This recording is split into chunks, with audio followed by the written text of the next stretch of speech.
Hey guys, Akil here. If you frequent the podcast, and you know that a common theme to success is productivity and efficiency. And that's exactly why I chose Spotify for podcasters. Not only can I schedule, edit, and monetize from a single place, but I can also record from my phone, just in case one of those random ideas pops into my head and I got to get it out before I forget about it.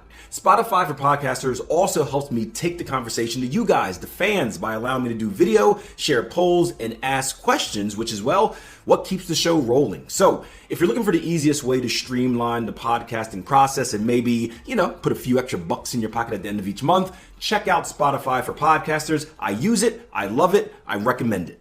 Hey guys, Akil Stokes here. Welcome back to another episode of the Trading Coach Podcast. Today, I'm going to share with you 6 words that will help you find success in trading.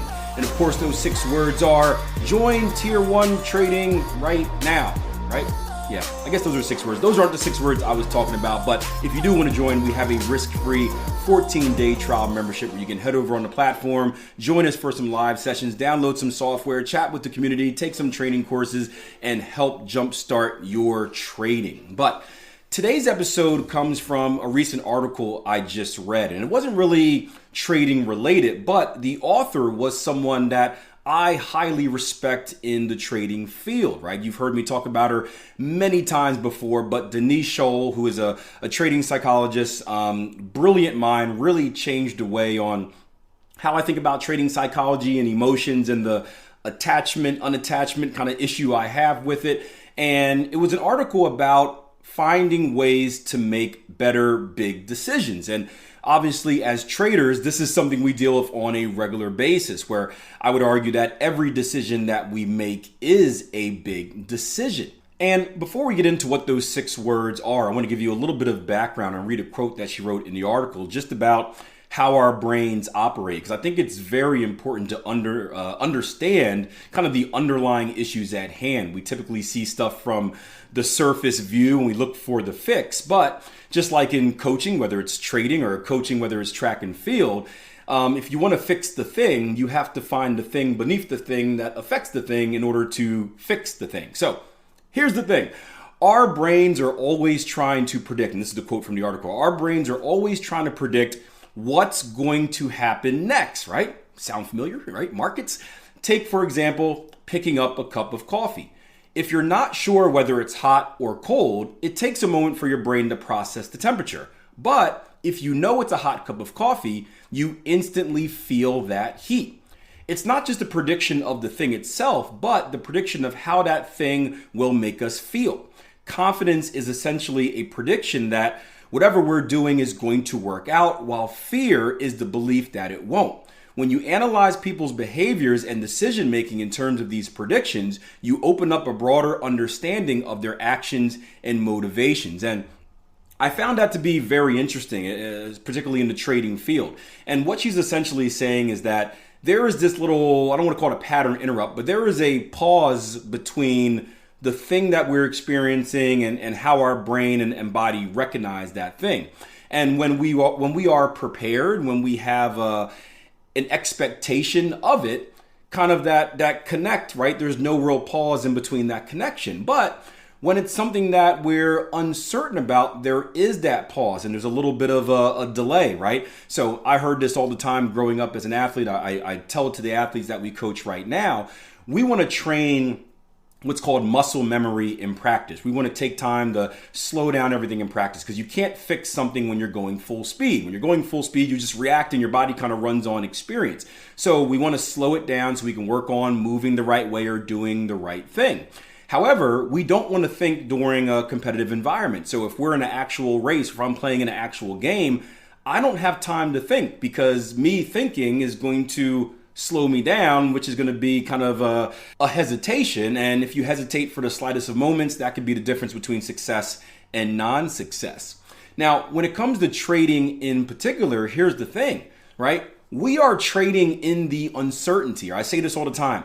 I never know the outcome of any given trade that I take, and no trader knows the outcome of any given trade that they take. There's only a few things that bother me in this industry, and one of those things are when traders say, oh, this has to win, or this move will win. It's like, no, you don't know. It could be the perfect setup in the world and it can lose. Trust me, I've had grade A plus setups that have failed right away. I've had setups that were horrible that I didn't really want to take, but I had to take them because you're following the plan and all that fun stuff. And they've won dramatically, right? We just never know.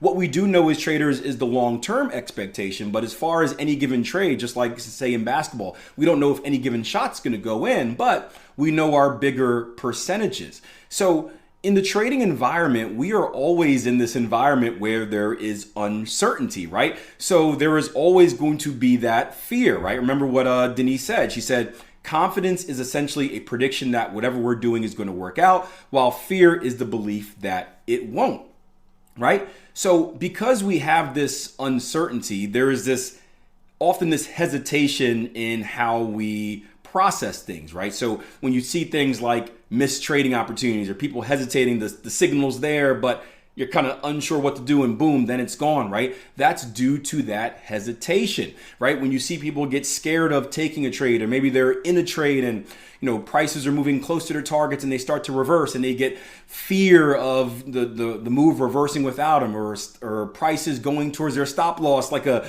out of control train, and they take stops earlier, they move stops back to avoid it. It's fear of seeing the certain thing and not knowing how to react, right?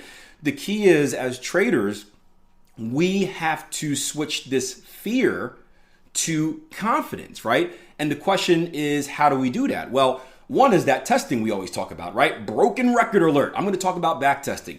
Back testing is the best way that we can gain confidence until you have the opportunity to gain real life experience. And the problem is, you will not gain real life experience or enough real life experience to have that confidence, because you'll go broke before you get to the time of doing it, right? So back testing, if you guys are new, it's basically data acquisition. We are testing our hypothesis, we are acquiring numbers, we are gathering figures, we are basically looking at historical results of whatever we plan on doing. And that's going to give us confidence that although we don't know for certain what the future holds, right? Markets change. But if we do our back testing the right way, we know that this edge has stood the test of time. This edge has managed over different market conditions, whether it's different fundamental conditions, different technical conditions.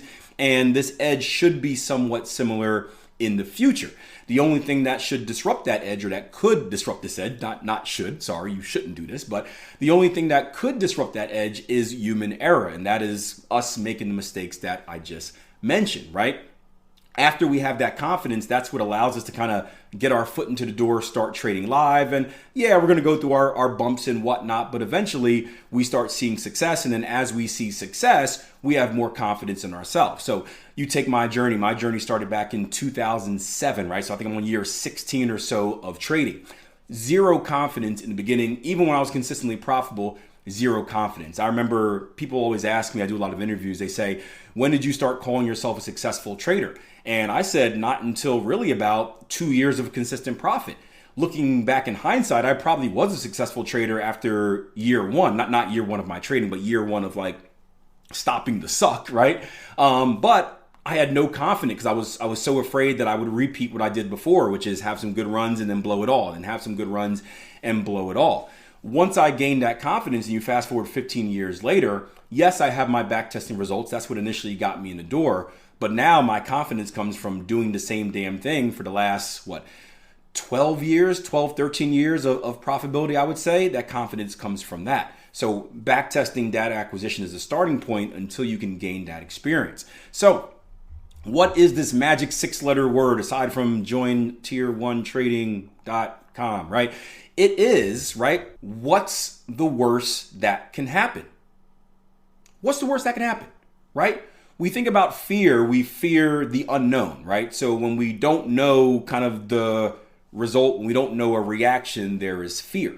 And often our mind will run away with things where we create like the super worst case scenario where it's like, if I lose on this trade, the depths of hell will open up and I'll be sucked in and thrown into the underworld forever, where I'll roam with a consistent trade that ticks 1 pip below my target, right? Something I'm trying to think of the most miserable thing as a trader. That would probably be it, having a price forever just roam 1 pip before targets. That would be horrible while you're taking on carryover costs and stuff like that. But seriously, our mind takes us to this worst place, and that's where kind of something small goes into something big, right? Think about it in your personal life.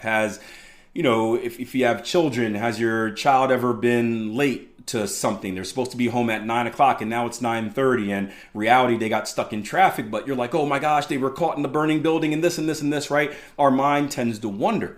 So with trading, mostly it's blowing our account. That's probably the biggest fear we have, right? Is I'm going to blow my account, I'm going to lose everything, yada, yada, yada, yada.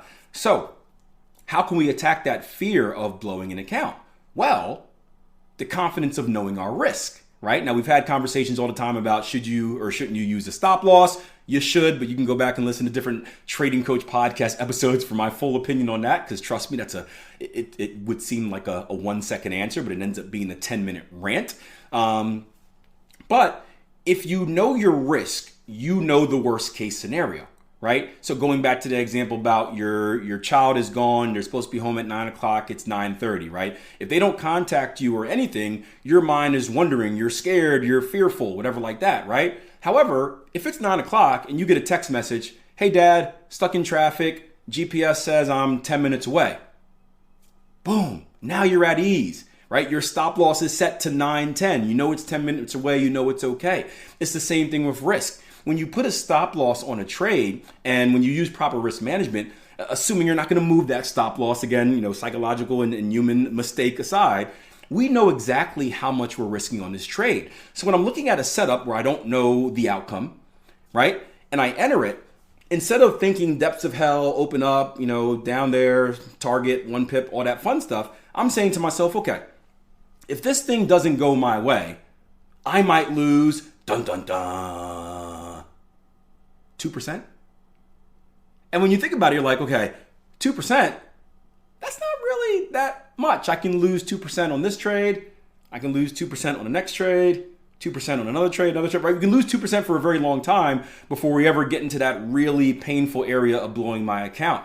I forgot the numbers, but someone asked me this question years ago, and I did some math, right, with what 2% is. And remember, 2% of your account, if you're risking that much, is going to be different as your account gets smaller. And I think it was like I had to lose like 200 straight trades in order to blow my account, or 200 straight trades to like hit some level of drawdown where I had to quit forever, right? So it's ridiculous. And when you look at that stuff, it makes you smile. When you look at 2%, it's like, that's not that bad, right? 9:10 versus 9 o'clock, not that bad.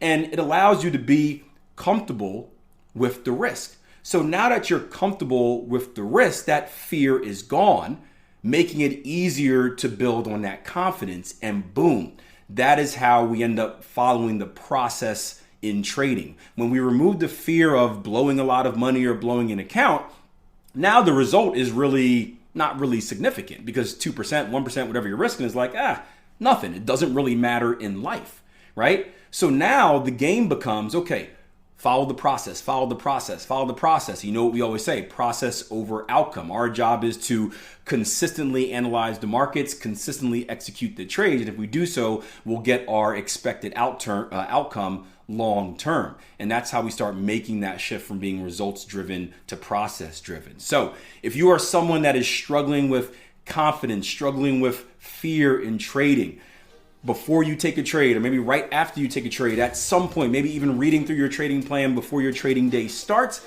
ask yourself this simple 6-word question: what's the worst that can happen? So speaking of which, what's the worst that can happen if you take the 10-episode challenge here with the Trading Coach podcast? Seriously, we got 800 plus episodes out there for you, covering topics ranging from pretty much everything you can think of, trading related, entrepreneurship related, self-development related, you name it. Just go to Google, type in Akil Stokes or Trading Coach podcast, and insert the topic that you want to hear, and there should be a list of content that pops up for you. So take the 10-episode challenge, go back, listen to some old, listen to some new, find a little mix in the middle, and let me know what you think. Until next time, plan your trade, trade your plan. Take care.